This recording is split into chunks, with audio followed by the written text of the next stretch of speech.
বোলপুর থানার আইসিকে কদর্য ভাষায় হুমকি দিতেই বিপাকে এবার কেষ্ট। দলের কড়া হুঁশিয়ারি, একেবারে ক্ষমা চাইতে হবে এরকমই নির্দেশ দেওয়া হয়েছিল দলের তরফে। তার 38 মিনিটের মাথায় ঝুঁকলেন অনুব্রত মণ্ডল, অর্থাৎ ক্ষমা চাইলেন তিনি।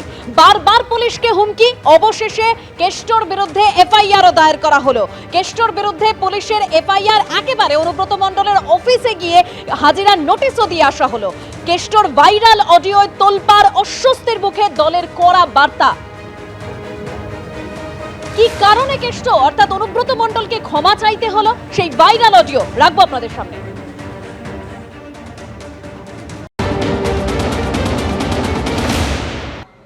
কিন্তু 24 ঘন্টার মধ্যে অনুব্রত মণ্ডলকে গ্রেফতার করতে হবে, এমনই দাবি বিজেপির। মহিলাদের কি চোখে দেখে তৃণমূল কংগ্রেস সবাই বুঝে গেছে। মুখ্যমন্ত্রী আদরের নেতার কুকর্ম ঢাকতে লোক দেখানো শোকজ, মা বোনেদের অপমান লোক দেখানো শোকজ করে নজর ঘোরানো যাবে না।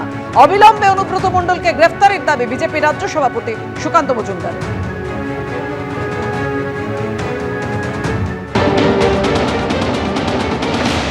দল কি করছে সেটা তো বড় কথা নয়, বড় কথা হচ্ছে আপনারা অন্য একটি জিনিস ভাবুন। যদি এটা কোনো বিজেপির কর্মী ওই আইসিকে ঠিক এইভাবেই, বা বিজেপির কোনো নেতা ওই আইসিকে, বা কোনো সাধারণ মানুষ ওই আইসিকে এইভাবে এই ভাষায় গালাগালি করতেন, তার সাথে কি আচরণ হতো পুলিশের?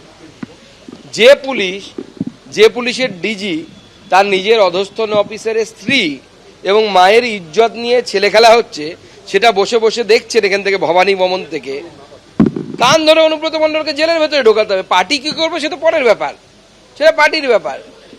এখনো পর্যন্ত কোনো অ্যাকশন হয়নি, এবং এটা তো ভাইরাল হয়েছে বলে, এবং আমার কাছে যা খবর পুলিশ থেকে ভাইরাল করা হয়েছে, পুলিশের পক্ষ থেকে। তো পশ্চিমবঙ্গ পুলিশের অবস্থা মুখ্যমন্ত্রী কোন জায়গায় নিয়ে গেছেন?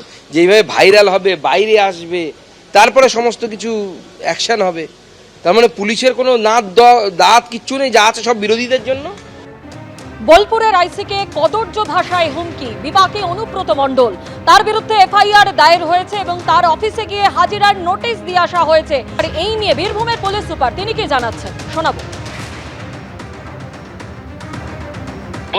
আমাদের আইসি বোলপুর লিটন হালদার উনি কমপ্লেন করেছেন কি 2 দিন আগে ওনাকে একজন এখানে লোকাল নেতা ওভার টেলিফোন ভার্বাল অ্যাবিউজ করেছেন।